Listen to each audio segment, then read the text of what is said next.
I destroyed everything. I shattered the man who trusted me. Tore apart a family I was supposed to protect. And for what? A hunger I couldn't control? A thrill that blinded me to the wreckage I was causing? I see Tom's face, his betrayal, his silence, and I hate myself. I let desire twist into something monstrous. I told myself it was love. But deep down, I knew it was selfishness.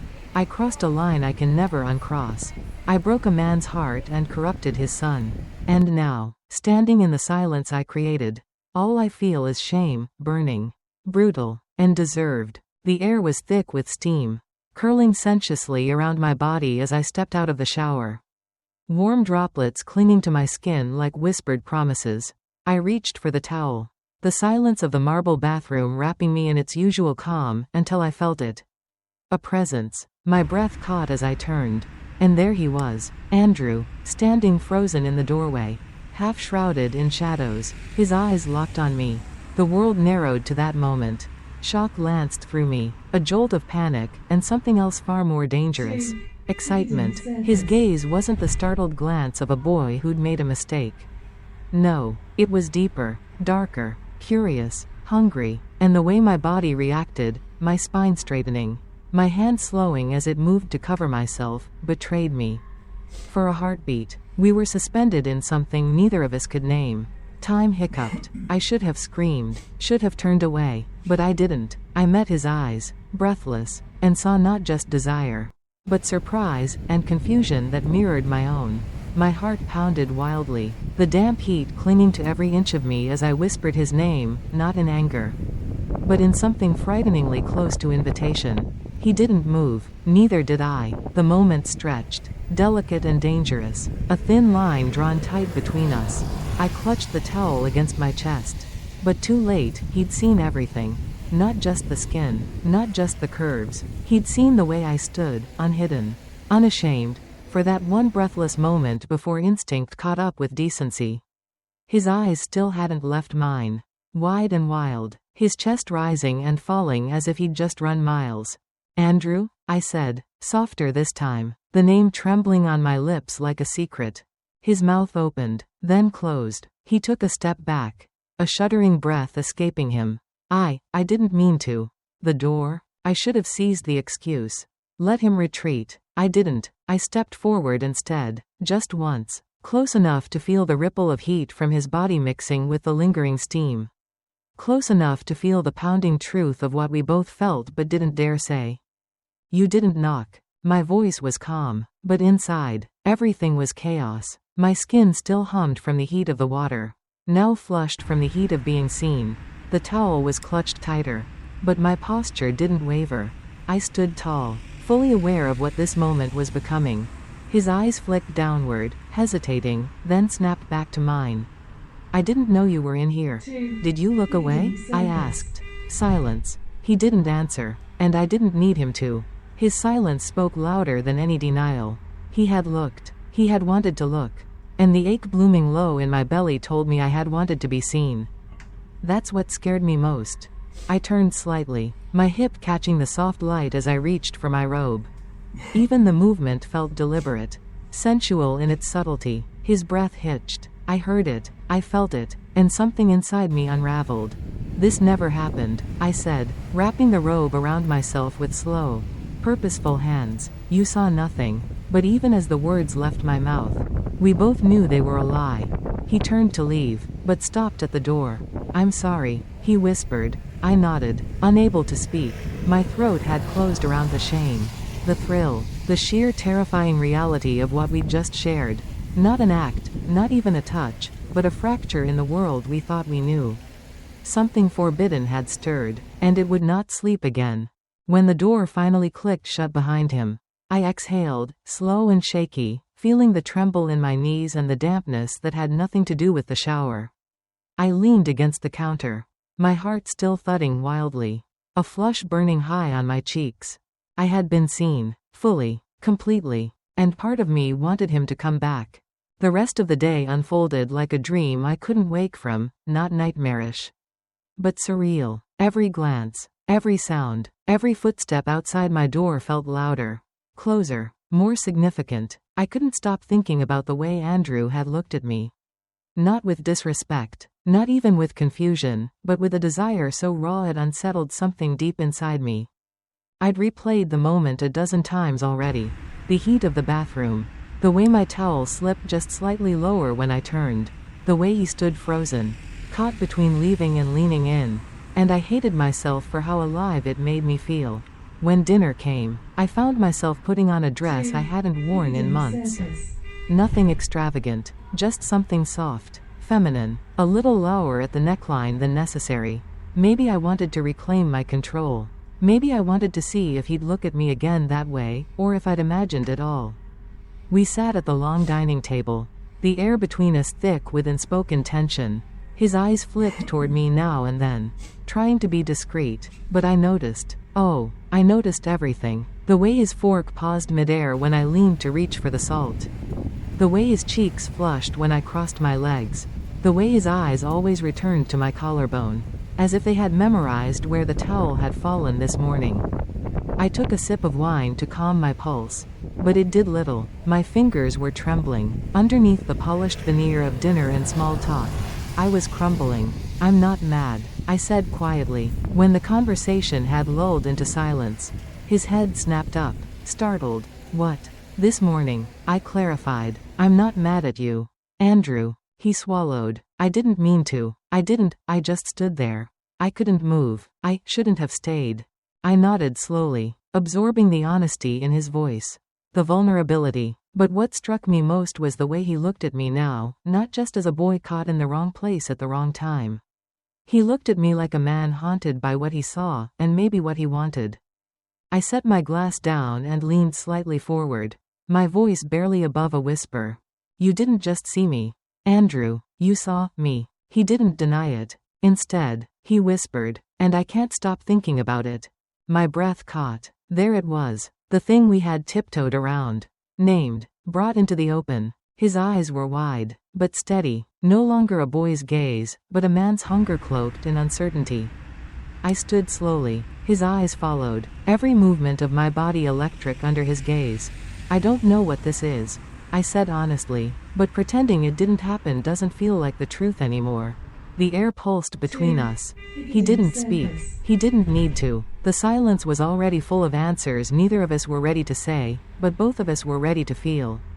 And just before I turned to leave the room, I let my fingers brush his shoulder, soft, fleeting, but deliberate, a touch that said, "We've opened the door now, and neither of us wants to close it." I left the dining room slowly, my fingers still tingling from the brief brush of his skin. It wasn't much, a fleeting connection, but it was charged. Like the spark that lingers just before lightning splits the sky. I could feel his eyes on me as I walked away. Not just watching, following.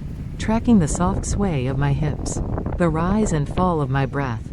Every movement was suddenly meaningful. Waited. Upstairs, the silence of my room felt louder than usual. I stood by the window, staring out into the garden. But my mind wasn't there. It was downstairs, with him, with that confession still echoing in my ears. I can't stop thinking about it. Neither could I. My pulse fluttered as I paced, biting the inside of my cheek. Part of me wanted to slam the door, lock it, forget everything. The other part, the part pulsing low in my belly, wanted him to come knock. Or barge in, or whisper my name in the dark. "I don't know what this is." That's what I had said. And it was true. It wasn't love, not yet, but it was something more dangerous. Something alive. I didn't hear his footsteps, but I felt him. When I turned, Andrew was there, hovering at the threshold of my room, caught in the shadow like a secret. Our eyes locked again, just like in the bathroom. Only this time, neither of us moved away. "Victoria?" The way he said my name, it wasn't a question. It wasn't an apology. It was a plea. I crossed the room slowly, my robe brushing my calves, my breath shallow. My hand found the doorframe beside his shoulder. I looked up into his eyes, eyes that were storming with emotion. Guilt, hunger, hope. "We need to talk," I said, barely above a whisper. "I know," he replied, "but if we talk, I'm afraid I'll say too much." "Say it," I breathed, my voice trembling. "Say everything." He stepped closer, his body radiating heat, I could smell him, clean. Like cedar and something younger. More raw. I think about you constantly, he said, voice low, shaking. Not just what I saw. You, your laugh, your skin. The way you looked at me this morning like I was a man. You are a man, Andrew. The words surprised even me. His jaw clenched, his eyes dipping to my lips. Then tell me to stop. I should have shut the door, ended it, but instead, I reached up, brushing my fingers along his cheek. His skin was hot, alive. I can't, I whispered. He surged forward before the silence could swallow us. His mouth hovered near mine, hesitating, searching. I didn't stop him. I leaned in, meeting him halfway. The kiss was soft at first. Careful, almost reverent. But beneath that caution was a hunger waiting to break loose. And it did. There, at the edge of my bedroom. In a house filled with rules and roles. We kissed like two people desperate to forget who they were, and remember only what they felt. His lips were warm, hesitant at first, as though afraid a single breath might shatter the fragile reality we were creating. But when I didn't pull away, when my hand slipped behind his neck and held him close, he deepened the kiss. And everything else ceased to exist. The world, the rules, the shame we hadn't dared name, all of it dissolved beneath the pulse that throbbed between our mouths. Andrew tasted like heat and youth, like something forbidden and impossibly tempting. His hands, trembling at first, rose to my waist, hovering for a breath, then landing on my robe with delicate finality. My body responded before my mind could protest. Arching into him, my pulse thrumming in my ears like the first few drops of a storm yet to break. I pulled back just enough to breathe. We need to slow down, I whispered, even as I pressed my thigh between his. This could ruin everything. His eyes met mine, wild, vulnerable, and utterly sure. Then let it, he said, his voice raw. I don't care. I want you, Victoria. I don't want to lie to myself anymore. The room seemed to pulse with the energy of that admission. I felt it everywhere, on my skin, in my breath, deep in the ache growing low in my belly. There was no pretending anymore. We had crossed the threshold, and there was no going back. I reached for his hand and guided him slowly to the edge of the bed. We sat together, side by side, shoulders brushing, breath shallow. I needed to say something. I needed to ground us in reality before the passion swallowed us whole. I'm scared, I admitted, my voice barely audible. He turned to me, brushing a strand of hair behind my ear, his fingers grazing my cheek with a gentleness that undid me. So am I, but I've never wanted anything more. I leaned into his touch, feeling the way it calmed the chaos inside me. His fingertips trailed down my jaw, to the hollow of my throat, lingering over the pulse fluttering beneath my skin. My robe slipped slightly, revealing the curve of my shoulder. His eyes dropped to it, and when he looked back at me, his gaze was heavy with need, but laced with reverence.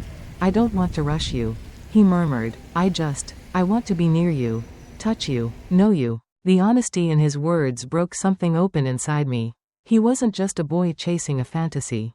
He was a man reaching for connection, craving not just my body, but my truth. I nodded slowly, guiding his hand to my knee, then higher, letting him feel the heat that had bloomed there. Our eyes stayed locked as I whispered, then start here. And in that breathless, sacred pause before touch turned to worship, I realized we were no longer pretending. We were already becoming each other's secret truth. His hand trembled as it rested against my thigh, his palm warm, fingers twitching with restrained hunger. I could feel his breath falter, hovering between hesitation and need. The air between us was molten, heavy with anticipation, every second stretched like silk being pulled taut. I didn't speak, I only looked at him, inviting, daring him to go further, to let go, and he did. His hand slid upward, slow and reverent, tracing the bare skin beneath my robe. A soft gasp escaped me, not from surprise, but from the ache that had been simmering inside me since that first moment in the bathroom. The intimacy wasn't just physical. It was emotional, sacred, terrifying. Victoria, he murmured again, his voice no longer tentative but husky, thick with reverence. You feel like a dream. I leaned in, pressing my lips to his cheek, then down along his jaw, feeling his breath catch under my mouth. This isn't a dream, I whispered. This is what happens when we stop pretending. He turned, capturing my mouth again, this time with a bolder hunger. His hands moved with more certainty, mapping my body like uncharted land he was learning by feel. My robe slipped from my shoulder, then my arm, falling like soft petals to the bed. His gaze devoured me, but his touch was worship. The way his fingers trailed over my collarbone, the swell of my breast, the dip of my waist, it wasn't just lust. It was awe. I felt beautiful, not just in body, but in spirit. He was seeing me, all of me. Are you sure? I asked, my voice barely a breath. It was the last flicker of reason in a room drowning in heat. He nodded, cupping my face gently. I've never been more sure of anything. And with that, I let myself fall, not blindly, but willingly. I rose onto my knees, straddling him, his body rigid beneath me, alive with anticipation. My fingers slipped beneath the hem of his shirt, lifting it slowly, exposing inch after inch of skin kissed by firelight and tension. He was trembling, not from fear, but from restraint. He was holding back. For me. Let go, I whispered, lowering my forehead to his. With me, you don't have to hold anything back. His arms wrapped around my waist as I guided him down onto the bed. The silk sheets whispered around us, our bodies finding rhythm, breath meeting breath, pulse chasing pulse. Every touch was a promise, every kiss a confession, and as we moved together, slowly, deeply, I felt the shame dissolve, washed away in the heat of honesty. There was no shame in being wanted like this, no guilt in giving in to something that felt more like truth than sin. By the time we collapsed against one another, breathless and trembling, our hearts beating in sync, I knew something had changed. We hadn't just crossed a line, we had redrawn the map. The morning light poured through the curtains, soft and golden, brushing across our tangled bodies like a tender caress. I lay there, wrapped in the aftermath of what we had become, not just lovers in the dark, but something more dangerous, more intimate. Andrew's arm was still draped across my waist, his fingers splayed possessively against my hip, his breath warm against the nape of my neck. We hadn't spoken, not yet. Words felt too fragile, too real, but as I stared at the ceiling, my skin still tingling from the night before, I knew we couldn't exist in silence much longer. Reality had a way of finding cracks in even the most perfect dreams. And it was already creeping in. I carefully shifted, turning toward him, his eyes opened slowly, soft, sleepy, and then sharper as they landed on me. For a moment, he simply looked, and then, he smiled. That boyish, crooked grin that had once meant something innocent, now weighted with everything we'd shared beneath the sheets. Morning, he said, his voice low and hoarse. Morning, I echoed, my voice hesitant, my fingers instinctively brushing against his chest. He searched my eyes for a sign. Of regret? Of shame? I wasn't sure, but I knew what I needed. We have to talk, I said softly, threading my fingers with his.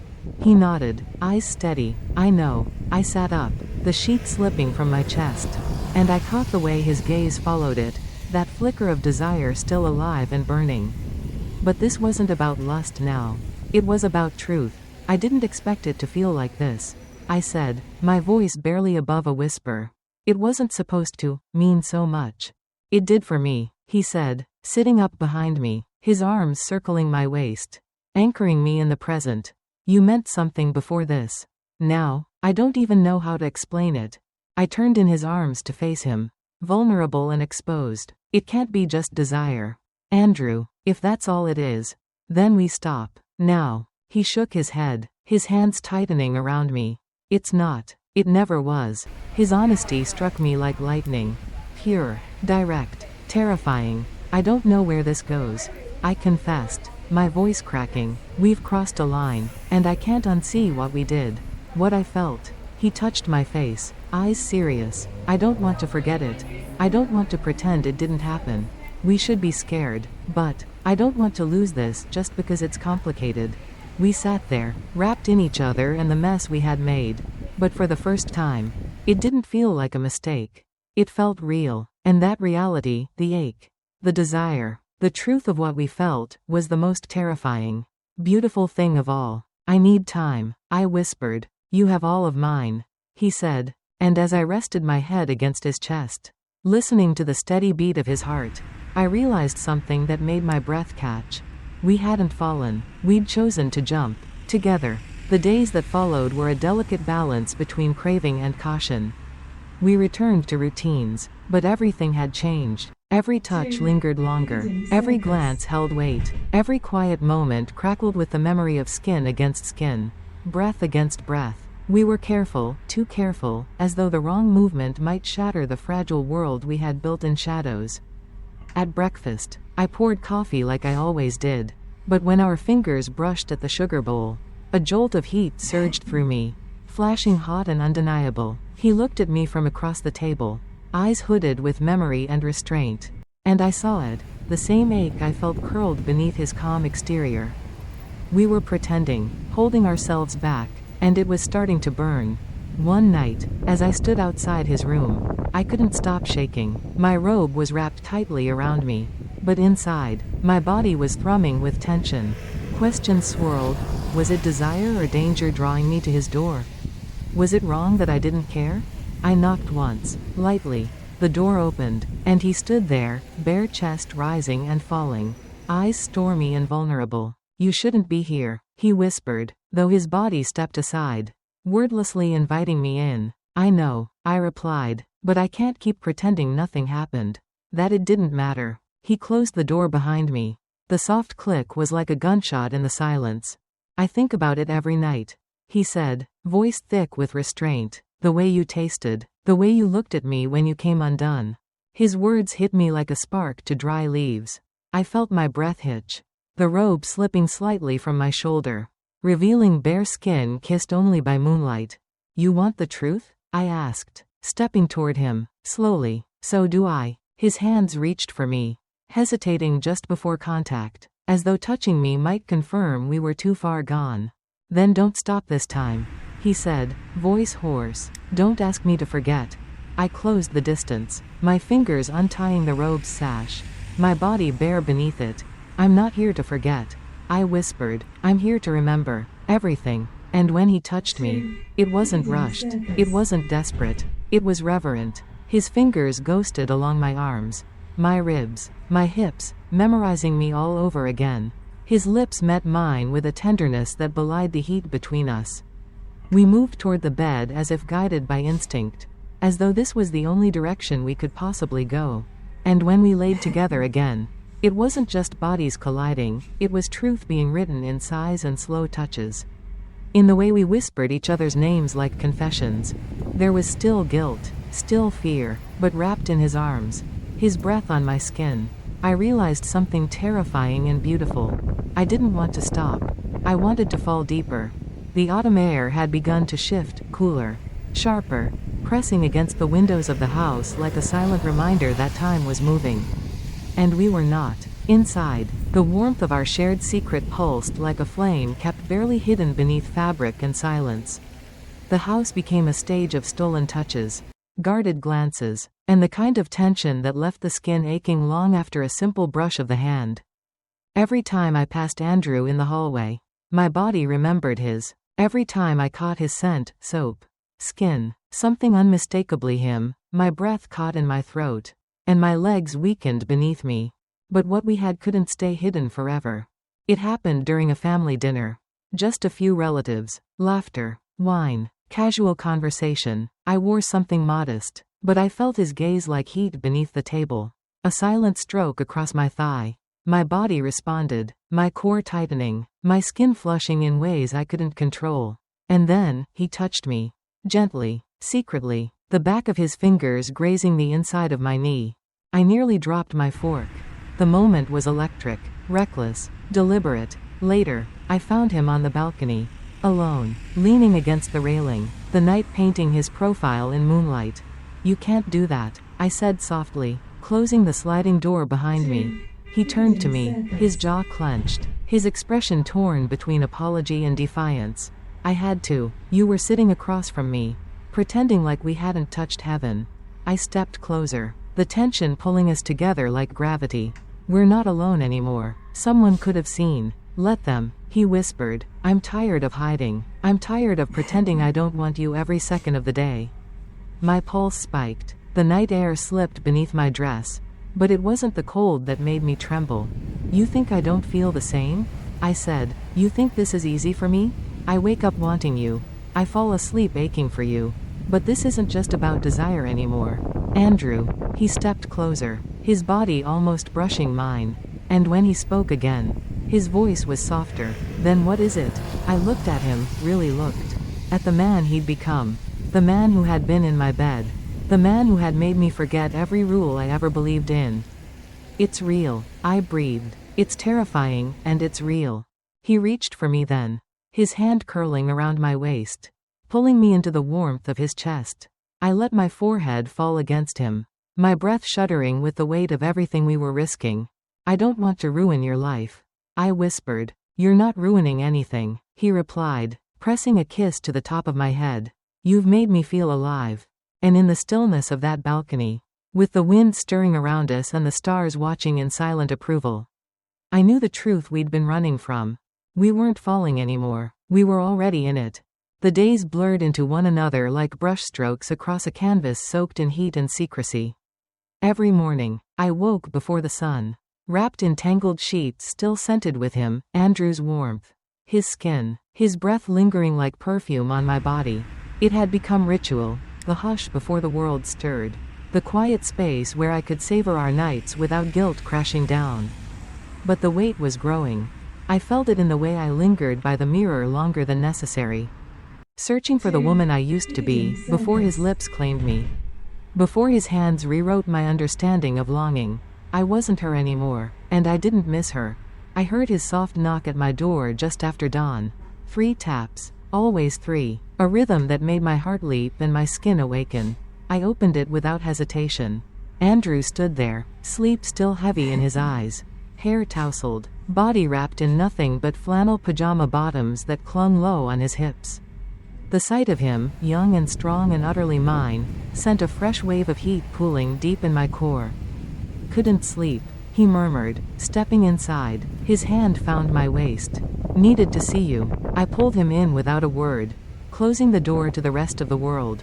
We moved as one, lips meeting in a kiss that was asterisk not frantic this time, but deep, asterisk like a promise whispered in the quiet. We sank onto the bed slowly, deliberately, no longer intoxicated by shock or fear, but by something heavier, something true.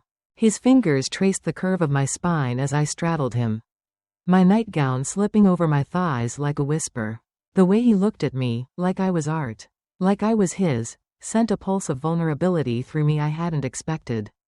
I'm not sure I know how to stop, I confessed, breathless, my forehead resting against his. Even if I wanted to.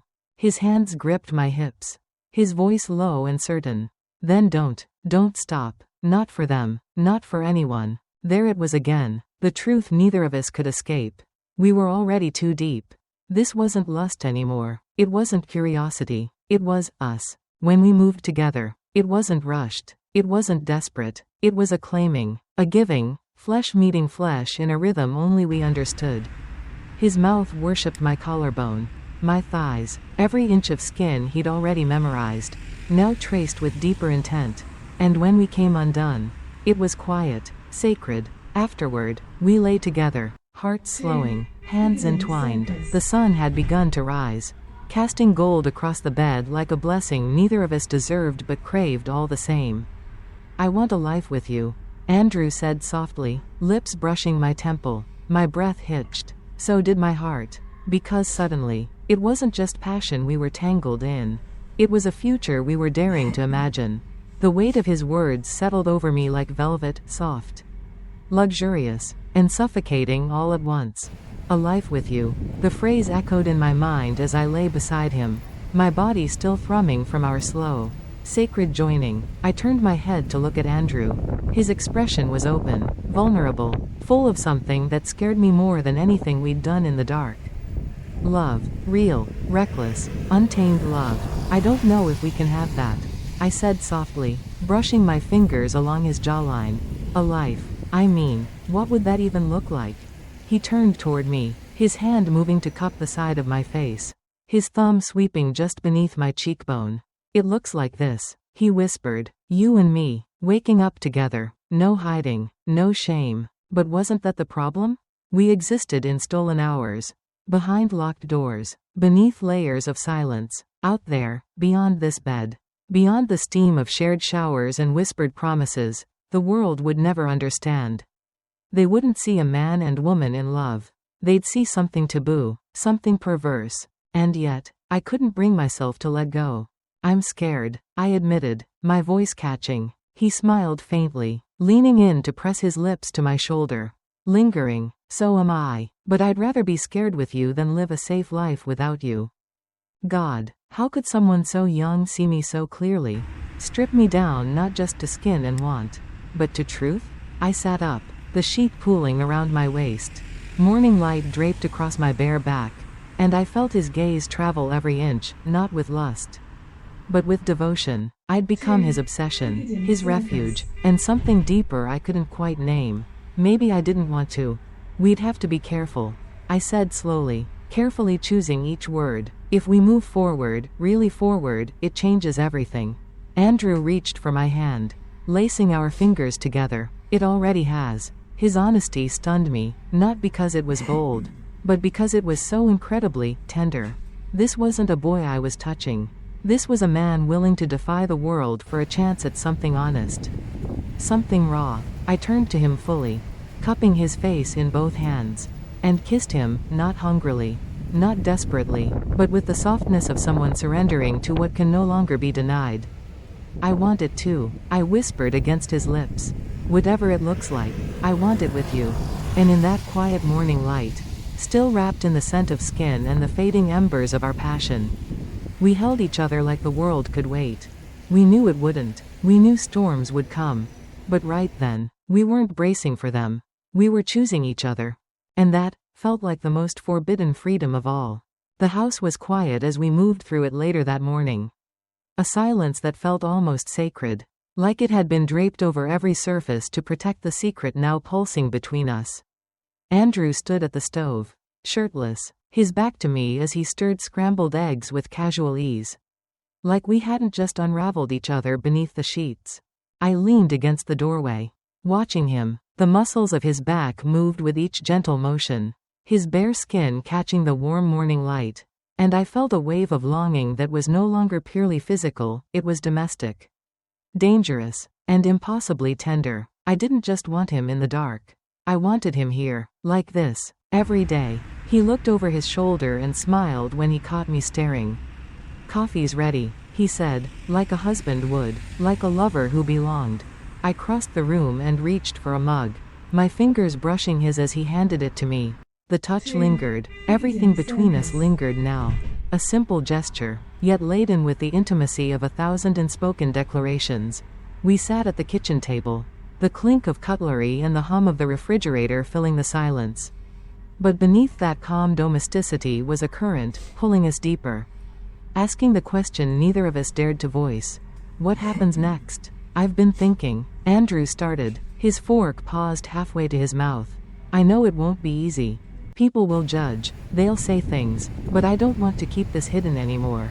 I looked up at him slowly, meeting his eyes. "I know, I don't either. But you're still scared," he added gently. I nodded, my fingers wrapping tighter around my coffee mug. "Yes, because it's not just us. It's everything around us. The family, the history, the roles we were never meant to break." Andrew leaned forward, his voice low and steady. "But we did break them. And I won't apologize for falling in love with you." The words struck me with a force that left me breathless. "Love." I swallowed hard. "You don't think this is just passion?" He shook his head. "It started that way, maybe, but it's more now. It's in the way you touch my hand when no one's looking. The way you whisper my name when you're half asleep. The way I can't imagine a day without seeing your face first." I reached for him across the table, our hands locking in the center like a truce we both longed for. "This wasn't a game anymore. It never was. It's real," I whispered, "and that's what terrifies me most." He stood, walked around to me, and knelt beside my chair, resting his head on my thigh. his arms wrapped around my waist like he was anchoring himself to me. Then let's be scared together. And in that moment, in the stillness of a kitchen bathed in soft golden light, I realized the truth. We were already building a life, one secret at a time. The morning passed in quiet waves, each moment stitched with a fragile piece we dared not disturb. Andrew stayed close, not clinging, but present, his hand brushing mine as I loaded the dishwasher. His eyes lingering when I moved across the room. We didn't speak much, but there was no need. Our bodies had learned a new language, one of closeness, comfort, and an intimacy we no longer tried to hide from ourselves. But by afternoon, the house wasn't ours alone. Voices echoed from the hallway, his father's return, my husband. I froze at the sound of the front door unlocking. It was as if a curtain dropped between us, severing the thread of what had been so delicately unfolding. Andrew stood still by the sink, his expression suddenly unreadable. My heart pounded in my chest. And in that moment, reality came crashing back in like cold water. I smoothed my dress, tucked a stray lock of hair behind my ear, and drew in a shaky breath. The air felt tighter, the walls closer. Every nerve in my body screamed at me to compose myself, to tuck away the truth and slip back into the skin of a woman I no longer recognized. Tom entered the kitchen, smiling casually, pressing a kiss to my cheek. "Smells like coffee. You two been lazy all morning?" I forced a smile. "Just a quiet day." Andrew murmured something, low and casual, and turned away, placing a dish in the rack like it meant nothing. But I could feel the tension humming off him, the restraint coiling tight beneath his skin. I knew that same storm lived in me, just beneath my calm exterior. Dinner came and went with polite conversation, small talk, and practiced laughter. We moved through it like a play we'd rehearsed 1,000 times. But beneath the table, Andrew's leg brushed mine, not accidentally, deliberately, slowly, and when I looked at him, his gaze met mine across the flickering candlelight, dark, intense, hungry. That night, as Tom slept beside me, I stared at the ceiling, my body lying still but my mind racing. I could still feel Andrew's breath on my neck from that morning. His hands, his voice, the memory of him was pressed into my skin, as though his touch had stained me. A soft knock, 3 times. I slipped out of bed, silent as a whisper, heart hammering, desire pulsing like a secret drumbeat in my veins. I opened the door. Andrew stood there, his eyes searching mine. He didn't speak, neither did I. I reached for him, and in the hush of midnight, with the man who was my husband asleep in the next room, I let myself fall again, into the only arms that made me feel alive. Because love doesn't ask permission. It simply demands to be felt. His hands were already on me the moment the door closed, his breath hot against my skin, his body radiating heat I hadn't realized I'd been aching for all day. We didn't speak, we couldn't. The silence was its own kind of vow. In it, we moved with urgency, not out of recklessness, but need, desperate, hungry, restrained all day and finally allowed to feel. My back pressed against the wall, the cool surface sending a shiver up my spine that was immediately erased by his lips on my neck. He knew where to touch me now, where to kiss, where to linger, and God, he did. "Tell me you thought about it," he whispered against my throat. "Tell me you felt it too, tonight. At dinner." The ache. I didn't answer. I only pulled him closer, my fingers threading into his hair, my breath already shallow, but he needed more. His hands stilled at my waist, his forehead dropping to my shoulder. "Victoria," he murmured, voice cracked and raw, "I need to hear you say it. That this, what we are, is real." I tilted his chin up, met his eyes in the dim hallway light. I felt every second, I whispered, every moment we weren't allowed to touch. "I burned for you." That was all it took. We moved through the dark like shadows slipping past consequence. Into his room, into the bed where we had rewritten the definition of right and wrong. The sheets were cool at first, but our bodies heated them fast, limbs tangling, hearts racing, skin against skin in a symphony of silence and breath. His touch was deeper this time, slower, more knowing. He wasn't just claiming me, he was loving me, worshipping me, making sure I remembered who I was when I was with him, not a wife. Not a woman burdened by guilt, but something sacred, desired, chosen. And I gave him everything. Every gasp, every moan, every piece of myself I'd kept hidden for too long. I kissed the curve of his shoulder, ran my hands across his back, whispered his name like a prayer I no longer cared who heard. When it was over, we lay in silence, the air still thick with sweat and something heavier, the ache of wanting a forever in a world that wouldn't understand. He turned to me, eyes glassy in the dark. How long can we keep doing this? I didn't know. I traced his collarbone with my fingertip, memorizing the shape of him.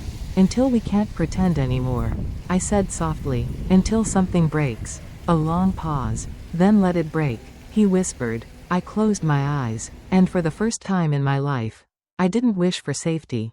I wished for the storm. The morning after tasted like sin and sunlight. I woke tangled in Andrew's arms, his bare chest rising and falling against my back. One hand splayed possessively across my belly. The sheet barely covered us, our bodies still slick from the night's quiet frenzy. My thighs ached in the most delicious way, a physical echo of how completely I'd given myself to him, again and again. But as the golden light warmed the room, the weight of reality crept back in, uninvited and cold. Tom would be awake soon. There would be coffee, breakfast, casual questions and warm smiles I didn't deserve. And Andrew, he'd have to go back to being the stepson. The boy who helped with the groceries. The one who sat across from me at dinner with the secret of my body burned into his memory. I don't want to leave this bed, he murmured, his voice thick with sleep, his hand tightening around me. I want to stay here with you, all day. I turned in his arms, facing him, fingers brushing along the line of his jaw. I know, I whispered, so do I, but we can't. His expression shifted, the first flicker of frustration tightening his brow. We keep stealing time, hiding in the dark, whispering behind closed doors. I'm not sure how much longer I can pretend. His honesty stung, not because it was harsh, but because it was everything I'd been afraid to say aloud. I felt it too, the ache of pretending, the slow suffocation of secrecy. We'll find a way, I said, though the words felt hollow, even to me. Will we? He asked softly. Or are we just waiting to get caught? That question hung in the air, sharp and dangerous, because he was right. Every moment with him was a gift, but a borrowed one. And every time I returned to my marriage bed, I brought with me the scent of betrayal and the touch of the only man who'd ever truly seen me. I sat up, the sheet slipping from my chest. He reached for me instinctively, as though the very sight of my skin could quiet his unrest. I need you to promise me something, he said, his voice suddenly steady, anchored, that we won't keep living in fragments. If this is real, if we mean this, then we need to stop pretending outside this room. I'm not your secret, Victoria. I want to be your choice. My breath caught. My heart thudded against my ribs. I want to choose you, I whispered, but choosing you means destroying everything else. He sat up with me, our knees touching. Then let it fall apart, he said. Let the pieces land where they will, as long as we're together when the dust settles. His words were bold, dangerous, honest, and in that moment, as we kissed again, slow, full of longing and the promise of consequences, we knew the clock was ticking. But we also knew we'd run toward the end, hand in hand. The tension between choice and consequence clung to me like a second skin as I stepped back into the quiet rhythm of the house. My robe hugged my curves, still faintly scented with Andrew's skin. His touch, a fragrance only I could recognize. I walked the hallway like a woman split in two. One part was the dutiful wife, moving toward the kitchen, preparing for another morning under the gaze of a man I no longer burned for. The other part, the real part, was still tangled in Andrew's sheets, still gasping beneath his hands, still whispering yes to a life we hadn't yet claimed. Tom greeted me with a kiss on the cheek, warm and habitual. I returned it with a soft smile, but my body didn't respond. My lips were numb. My skin didn't light up the way it had when Andrew pressed his mouth to my collarbone only hours ago. The contrast was devastating. I thought I'd make pancakes, Tom said, flipping through the mail. Felt like a lazy Sunday kind of morning. Sure, I murmured, moving to the counter. My eyes drifted toward the window, where sunlight filtered across the garden, the very same garden my bathroom overlooked, where everything had begun. I heard footsteps behind me and turned just in time to see Andrew step into the room. His face was calm, measured, but his eyes devoured me. "Morning," he said to his father, then glanced at me, holding my gaze for a second longer than was safe. "Morning," I answered, my voice steadier than I felt. We moved around the kitchen like dancers in a routine we hadn't rehearsed but somehow performed perfectly. Every move was practiced restraint. Every look, a silent scream. Our fingers brushed as I passed him a plate. And in that millisecond of contact, I felt the whole night rush back into my veins. Tom sat at the table, unaware, talking about groceries, the lawn, plans for next week. Andrew sat across from me, fork in hand, his jaw tight. I could see the storm building behind his quiet composure. The way his leg bounced under the table. How his eyes flicked to my throat every time I lifted my coffee. I knew what he was thinking. I knew he wanted to touch me again. To drag me away from this staged domesticity and pull me back into the only place where we were honest, naked and unafraid. After breakfast, Tom stepped out to take a call. And for a moment, the air shifted. Andrew stood up, slowly, walked to me at the sink where I stood rinsing dishes. His voice low, his breath brushing my neck. "I meant it," he whispered. "Let it fall apart. I'm still yours." I didn't turn around, but I let my head fall back just enough to feel the warmth of his mouth brush my hairline. "I know," I breathed. And in that moment, we weren't afraid of the collapse. We were already standing in the ruins, choosing each other anyway. The day wore on with the sluggish weight of pretense. Every room I stepped into felt too small, too full of the lies we were balancing on our tongues. Tom remained blissfully unaware, humming while sorting through paperwork in his study, making casual comments about needing to replace the garden lights. I smiled, I nodded, but inside, my heart beat for someone else. I found myself wandering the halls, restless. I touched the railing where Andrew's hand had brushed mine only nights ago. I lingered in the bathroom doorway, remembering the steam, the moment he first saw me, all of me, and how I hadn't flinched. Hadn't covered myself. I'd wanted to be seen. The sun dipped lower, golden light slanting through the windows like a silent countdown. Dusk was always when it got hardest, when the house quieted. When eyes no longer lingered and footsteps softened into shadows. It was the time where truth began to slip through the cracks of routine. I passed Andrew's room. The door was cracked. An invitation. I paused, heart in my throat. It was too dangerous. Tom was still downstairs, but danger had become part of the thrill, hadn't it? The stakes made every touch deeper, every whisper hotter. I pushed the door open. He stood by the window, back to me, shoulders tense beneath a fitted black shirt. His reflection caught mine in the glass. He didn't speak. He didn't need to. I stepped inside and closed the door with a whisper. "I keep thinking," I said softly, "about what it would take. What line we'd have to cross to stop pretending entirely." Andrew turned, slowly, his eyes dark and unreadable. "We already crossed it," he replied. "We're just too afraid to admit we've left everything else behind." I walked to him, my fingers brushing his arm. "And what do we do with the mess we've left in our wake?" He leaned into me, hands finding my waist, voice low. "We live in it. We build something new on top of the ashes." The kiss came slowly, not frantic, not ravenous, but deep, certain. It was a kiss that said, "I see the fire, and I still choose to walk into it." My hands slid beneath his shirt, seeking skin, the warmth of him, the familiar ridges of his muscles, the sound of his breath quickening as I pressed my body against his. It wasn't just lust now. It was need. It was home. "If we do this again," I whispered, "there's no going back." He nodded, lips brushing my ear. "Good. I don't want back. I only want you." And so I let him lead me to the bed.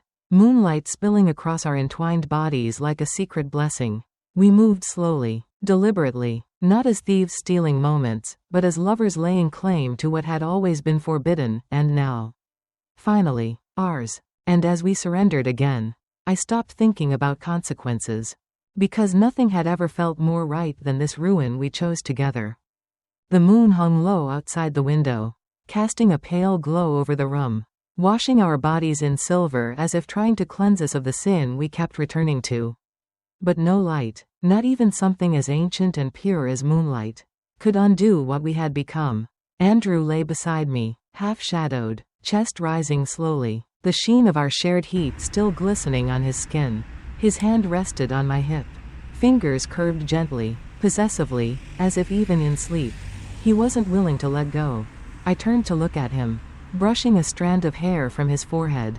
He stirred, eyes fluttering open, and when they met mine, it was like being seen all over again, not just looked at, but known. "Are you okay?" he asked, his voice gravelly from sleep, laced with something softer, protective. I nodded, though my chest was tight. "Yes," I whispered, "but I don't know what happens next." He propped himself on one elbow, gazing at me in that focused way that always made me forget everything else. We stopped waiting for the world to decide for us. That sounded brave, beautiful, even, but reality was knocking just beyond the walls of this room, and its voice was growing louder. "What about Tom?" I said quietly, and the weight of that question filled the space like a dense fog. "What about everyone else?" Andrew didn't flinch. "What about you? What about what we want?" I closed my eyes, the guilt curling low in my stomach like smoke. But there was no denying it anymore. I wanted him more than I feared the fallout. And maybe that was wrong. Maybe it was selfish. But I was done living half alive. "I've never felt this before," I admitted. "Not with anyone. Not even with him." He leaned in, pressing his lips to my shoulder. Soft and slow. "You shouldn't have to explain that.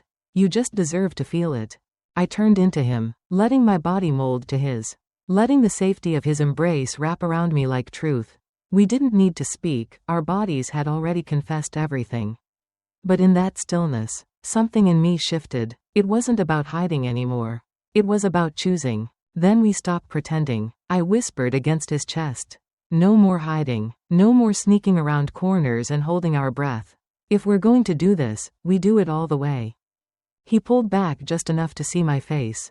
"Are you sure?" "No. And yes. I'm ready," I said, "even if it breaks everything." His smile was slow, reverent, and when he kissed me again, it was deeper, a seal, a promise. We were no longer dancing around the fire. We had stepped straight into it, hand in hand, willing to burn, and somehow, in that surrender, I felt more alive than I ever had in my life. The morning after our vow felt different, heavier, but clearer, as though the air itself had shifted around us. We dressed in silence, not because of shame, but because words suddenly seemed too small for the promise we'd made the night before. I watched Andrew from across the room as he slipped into his jeans, his bare back flexing with each movement. He looked calm, but I saw the fire behind his eyes when he turned, the same fire that had claimed me, and that I'd chosen to walk into. Downstairs, the house was already awake. The kettle hissed softly. Tom's voice floated in from the den, casual and full of trust, asking about breakfast, the weather, what time I wanted to take the car in for servicing. Every word felt like a reminder of the life I was about to unravel.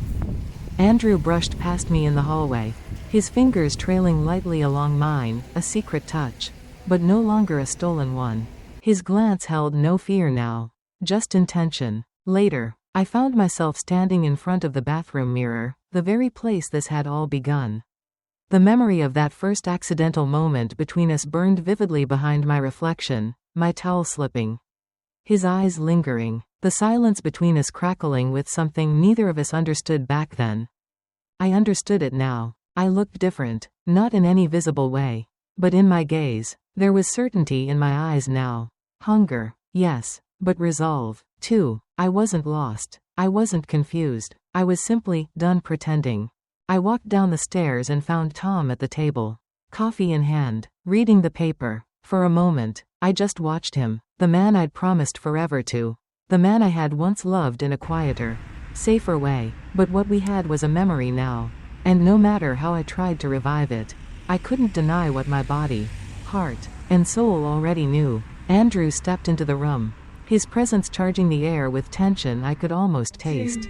His eyes flicked to mine, just once, and it was enough. We were aligned, and now, it was time to act. I cleared my throat. Tom looked up, smiling. "Can we talk?" I asked, voice steady, but soft. His brow furrowed slightly, setting the paper aside. "Of course. Everything okay?" I nodded, though it wasn't entirely true. Nothing was okay. And yet, it had never felt more right. Andrew didn't move. He didn't flee. He stayed in the room, silent but standing firm, as if to say, I'm here. I won't run. I drew in a slow breath. There's something I need to tell you. Tom's smile faltered. Time paused. And in that single heartbeat, I knew there was no going back. We had lit the fuse. And now, all that remained was the explosion. The air shifted the moment the words left my lips. Tom's smile fell away, not violently, but like a petal wilting under sudden frost. He set the coffee mug down, quietly, carefully, as if instinctively preparing for something that might break. Across the room, Andrew stood still, his arms crossed, eyes locked on me, his jaw tight but his posture resolute. He wasn't going anywhere. I'm listening, Tom said, his voice calm, but his eyes already scanning mine for answers I hadn't yet given. My heart pounded, my palms damp as I gripped the edge of the table, grounding myself. How do you tell someone you've fallen in love with what they'd never forgive? There were no words soft enough to cushion the blow. I haven't been honest with you, I began, my voice low, steady, trembling only at the edges. Something has happened, something I never expected, something I didn't plan, but it's real. He leaned back in his chair slowly. Go on. My throat tightened. I looked at Andrew. He gave a faint nod. Silent strength radiating from him. His presence was my anchor. I've developed feelings, I said, strong ones, and I've acted on them. Tom's expression hardened, but his voice remained composed. Who is it? I hesitated, the silence screaming between heartbeats. It's Andrew, I whispered. It's your son. Everything shattered in that breath. The illusion, the marriage, the idea of safety. Tom's eyes widened, disbelief first, then horror. He stood too fast, his chair scraping loudly against the hardwood floor. He looked between us like he was trying to wake from a nightmare. No, he muttered. No, that can't be. I took a step forward, but he held up his hand, palm open like a wall. Don't, Tom, I didn't mean for any of this to happen. You didn't mean to? His voice cracked like thunder, low and bitter. You slept with my son, and you're standing here talking about what you meant to do? Andrew moved then, stepping in between us, not in defense, but with a calm certainty that surprised even me. It wasn't planned, he said, but it's real, and I won't apologize for falling in love with her. Tom laughed, but it was empty, broken. You think this is love? You've destroyed this family. You've broken everything. I reached for Tom's arm, tears threatening, but my voice held. I know what it looks like. I know how this feels. But I won't lie anymore. I love him. I've never felt more awake, more seen, than I do when I'm with him. He stared at me like I was a stranger. Maybe I was. Maybe I always had been. The silence returned, thick, suffocating, absolute. Tom didn't speak again. He turned and walked out of the room, the sound of his footsteps disappearing down the hall, leaving nothing but stillness behind. I stood there, trembling, tears sliding silently down my cheeks. Andrew took my hand, and in that unbearable quiet, we faced the aftermath together. The fire had come. Now we stood in the ash, unbroken, still burning. In today's world, we're constantly told to live authentically, to follow our truth, but what happens when that truth conflicts with everything we've been taught to value? This story, though deeply taboo, is ultimately about courage and consequence, about stepping into one's full emotional truth despite the wreckage it may cause. In real life, we all face moments where our desires clash with expectations. Whether it's a relationship, a career, or the way we express love, the advice is the same: do not silence what's real inside you. But be ready, honesty has a price. Pursue what sets your soul on fire. Yes, but also ask, am I willing to take responsibility for the flame? True growth, and sometimes even love, begins where comfort ends. Live boldly, but never without empathy. Passion can be a light, or a wildfire. It's your choice which one it becomes.